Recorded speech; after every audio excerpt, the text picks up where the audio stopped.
पिछले भाग में हम सबने देखा बाल शिव में शिव के पशुपतिनाथ का स्वरूप, बाल शिव के हाथों बदली बाघिन की मुक्ति, उसके शावकों की सुरक्षा का वचन। ये क्षेत्र मेरी माँ का है, तुम दोनों यहाँ रह सकती हो, तुम दोनों यहाँ सुरक्षित हो। दूसरी ओर अंधक का बाल शिव की शक्ति परीक्षण हेतु उप कुलपति बने दंडपानी को महासती अनसुईया के आदर्श गुरुकुल को अनाचार का केंद्र बना देने का आदेश। अब सुनो दंडपानी, गुरुकुल को संस्कार विहीन और छात्रों को चरित्रहीन कर दो।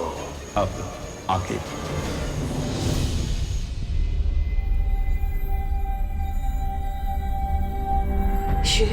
शिव कहाँ गया?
महादेव ने बाल रूप में भी तीनों लोगों की रक्षा के दायित्व को निभा ही लिया है। हाँ बहन लक्ष्मी, इस त्रिस्मृति के पार कोई जा सकता था तो वो केवल महादेव हैं।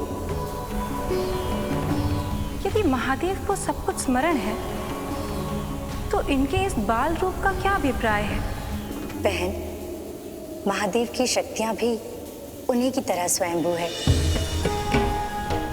उनमें स्वयं का अंतर बल है, उन्हें बाहर से कुछ नहीं लेना पड़ता। महादेव भले ही अपने अतीत को भुला दे, किंतु उनकी शक्तियां संकट के समय स्वचलित स्वजागृत हो जाएंगी। और शिव का ये बाल रूप अवश्य ही किसी महान लीला का प्रारंभ है। देवी, हमें यहाँ से हट जाना चाहिए। ये महादेव के त्रैलोक के भ्रमण का काल है। चलिए।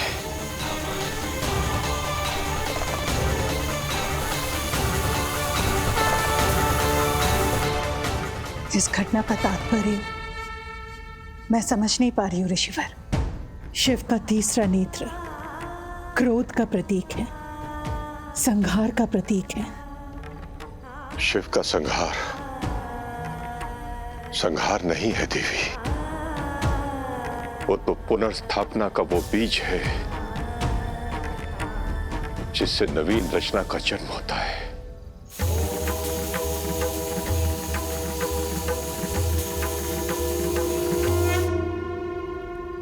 एक मां का मन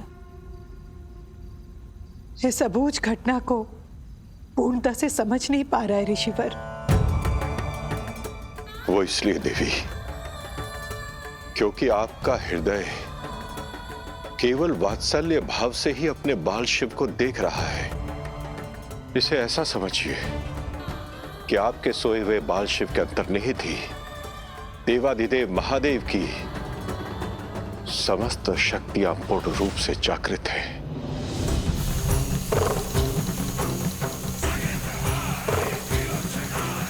और उसने त्रिलोक्य के कल्याण हेतु ही अपना ये तीसरा नेत्र खोला है।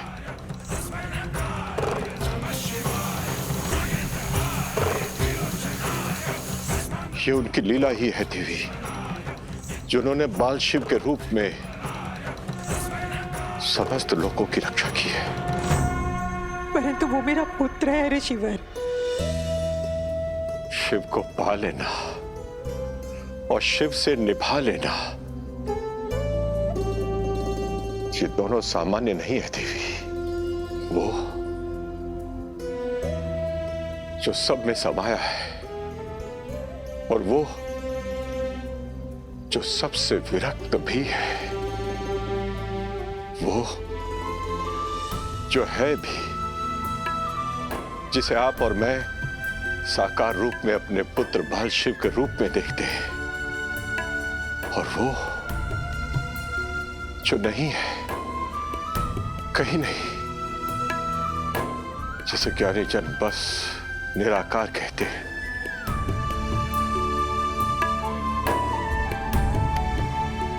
माँ,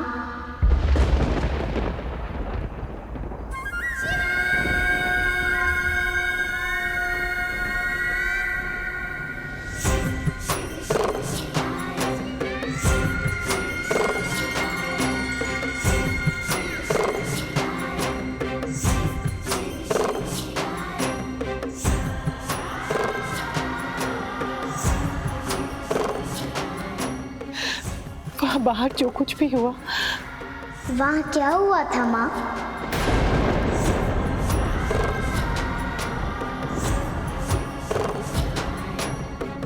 क्या तुझे सचमुच कुछ स्मरण नहीं बाहर क्या हुआ?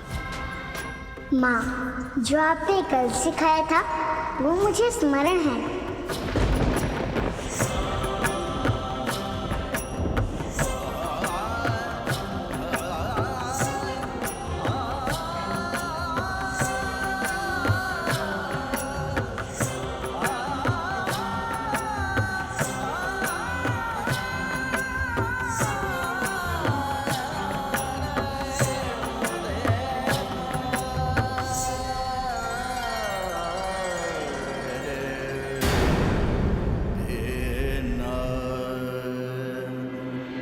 मैं तो आप त्रिदेवियों से अनुरोध करने आया हूं कि त्रिदेवों की अनुपस्थिति में उनकी अर्धांगिनी होने के नाते अब आप तीनों को ही सृष्टि का संचालन कार्य संभालना होगा, अन्यथा संसार के समक्ष घोर संकट उत्पन्न हो जाएगा। देवराज इंद्र, सृष्टि संचालन का कार्य त्रिदेवों का है, इसीलिए ये कार्य वही करेंगे। क्योंकि त्रिदेवों को निर्वाण भिक्षा के लिए भेजने की इच्छा मेरी थी, इसलिए उनको वापस लाने का दायित्व भी मेरा है। चिंतित ना हो, मैं उन्हें शीघ्र लेकर आऊंगी। यदि ऐसा है तो हमारी चिंता और समस्या दोनों ही दूर हो गई माता। क्षमा करें माता, आप तीनों माताओं के प्रयास का परिणाम हम सब देख चुके हैं। मेरे विचार से अब किसी और को प्रयास करना चाहिए। बस कीजिए नारद मुनि,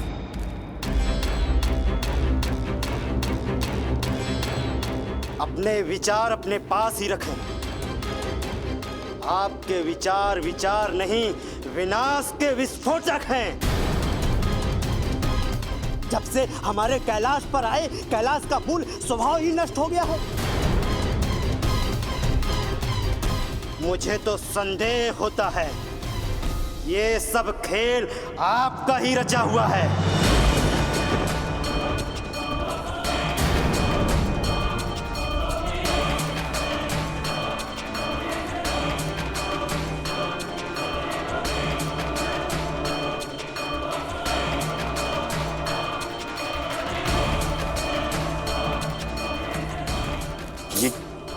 ये आप क्या कह रहे हैं ऋषिवृंगी?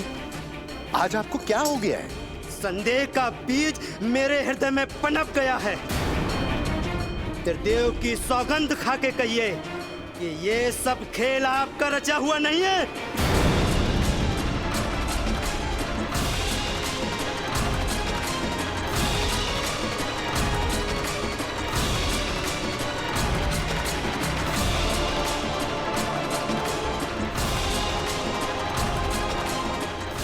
देवऋषि मुक्त क्यों हो गए? खाइए सौगंध, अन्यथा अपनी विनाशकारी रचना को स्वीकार कीजिए।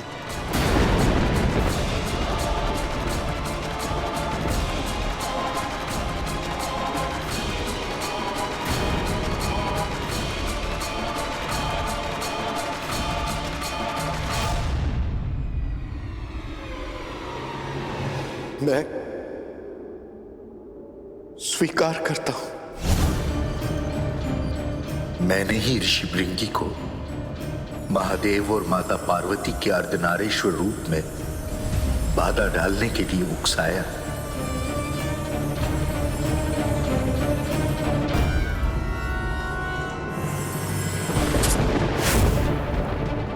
मैंने ही माता मैना देवी को चौसर खेलने के लिए आमंत्रित किया।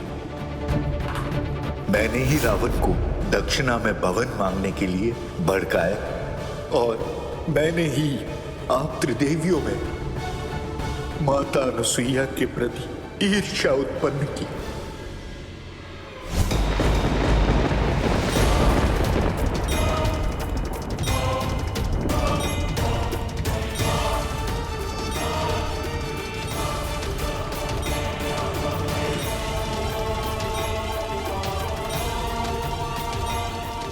ये सब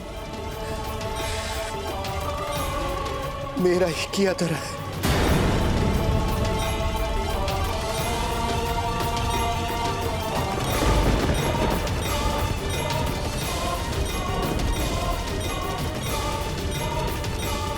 नारद, यदि तुम बहन सरस्वती के पुत्र ना होते तो मैं तुम्हें अभी इसी क्षण श्राप दे। नहीं नहीं माता, मुझे श्राप न दे, मुझे श्राप न दे माता,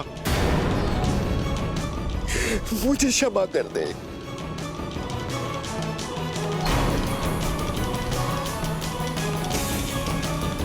क्षमा? तुम क्षमा के योग्य नहीं हो नारद। भले ही बहन पार्वती ने तुम्हें क्षमादान दे दिया हो, परंतु मैं तुम्हें क्षमा नहीं करूंगी। संन्यास तुम्हें सबसे प्रिय है ना?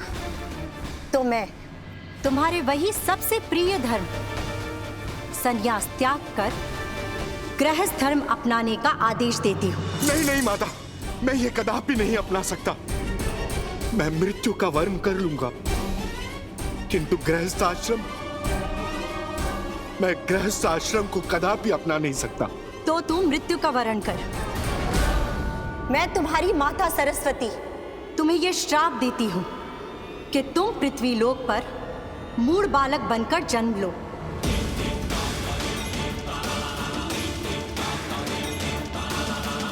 और तब तक अपने मूल स्वरूप में ना आओ जब तक तुम अपने प्रयासों से ईश्वर को ना समझ लो। जा दुष्ट जा।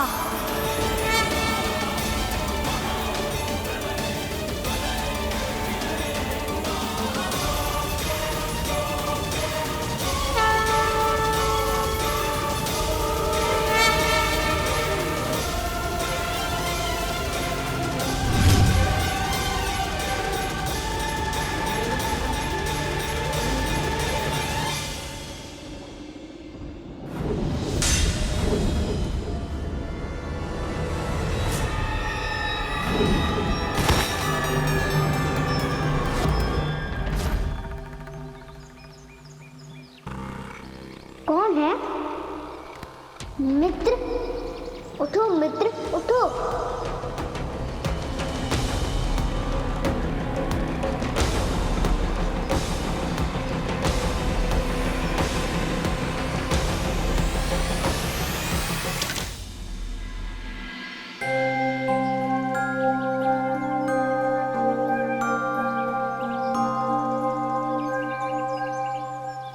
तुम? मेरा नाम शिव है और तुम्हारा नाम? मेरा नाम क्या है? मुझे कैसे पता होगा मित्र? तो फिर मेरा कोई नाम नहीं। माता पिता अपने सभी संतानों का नाम रखते हैं, तुम्हारा भी नाम अवश्य होगा। तो फिर मुझे मेरा नाम स्मरण क्यों नहीं हो रहा? मूर्छित थे ना, इसीलिए। प्रयास करो, स्मरण हो जाएगा।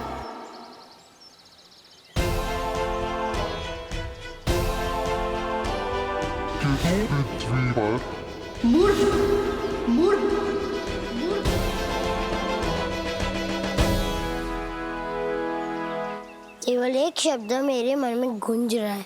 वो क्या? मूड। तो समझे अब यही तुम्हारा नाम है।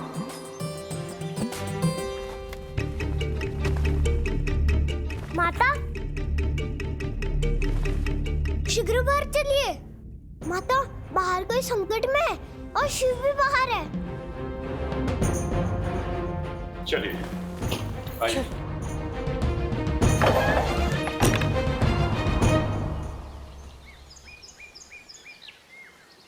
ये कौन है? कौन हो तुम पुत्र? आप कौन है? ये मेरी माँ है और माँ, इसका नाम मूड है। इसे अपने नाम के अतिरिक्त कुछ भी स्मरण नहीं है। हाँ, कुछ भी नहीं। हम पता करके तुम्हें घर तक पहुंचा देंगे। तो माँ, इसको भी लेकर चलते हैं ना घर।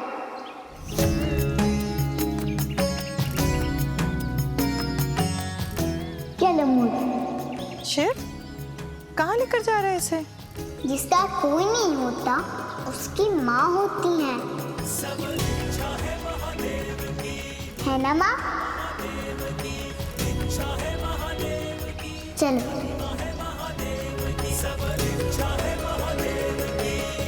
आपने बाहर जाने से मना किया, अब बाहर वाले ही घर आ गए।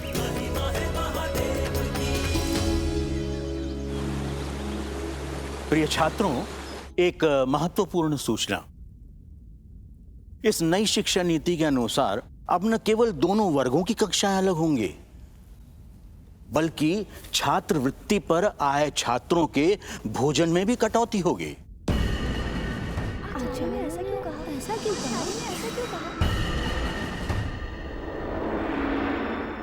ये तो छात्रों पर अन्याय है आचार्य दंडपानी।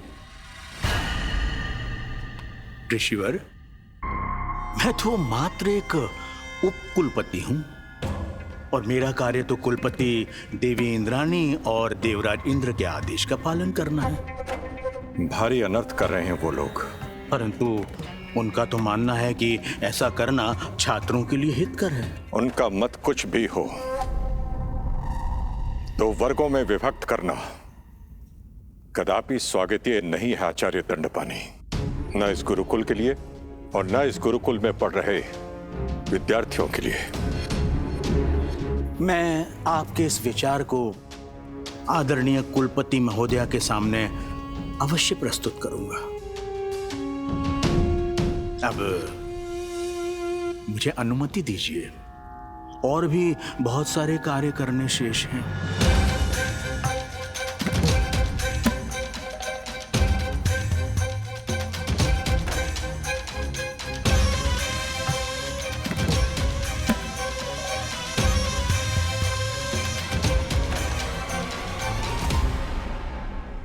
आप ही कुछ कीजिए आचार्य जी। गुरु माँ को गुरुकुल वापस आने के लिए आपको उन्हें समझाना होगा आचार्य। हम प्रार्थना करते हैं आचार्य कि हमारे भविष्य को नष्ट होने से बचाइए। मैं हर संभव प्रयास करूंगा आचार्य को समझाने का, और मुझे पूरा विश्वास है कि वो अपने संतानों के अनुरोध को अस्वीकार नहीं करेंगी।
वैसे तो आपका हर रूप, हर अवतार मुझे प्रिय है,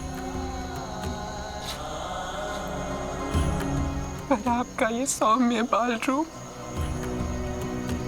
इसकी तो किसी ने कल्पना भी नहीं की थी। आप जानते हैं इतने दिनों में क्यों नहीं आई आपके पास? ग्लानि थी मेरे मन में, अभिमान था अपने प्रेम पर कि एक दिन ऐसा अवश्य आएगा जब आप कैलाश वापस लौट आएंगे। परंतु इतनी प्रतीक्षा के बाद भी आप नहीं आए। इससे पहले कि मेरे प्रेम का अभिमान पुनः क्रोध की अग्नि में परिवर्तित होता, मैं आपके पास आ गई महादेव। आज आदि शक्ति नहीं, आपकी गिरजा, आपकी अर्धांगिनी आई है।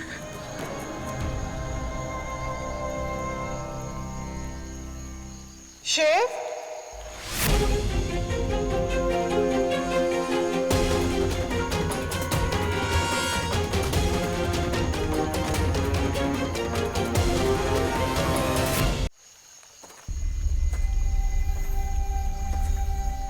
शिव,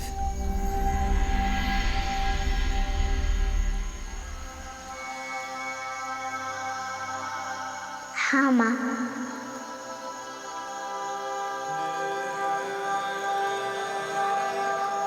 इस समय मध्यरात्रि में तू यहाँ क्या कर रहा है? ये निद्रा का समय है ना? हाँ माँ, मुझे यहाँ बहुत अच्छा लगता है। परंतु निद्रा भी आवश्यक है ना? हाँ माँ। चल, मैं तुझे आज यहीं सुला देती हूँ।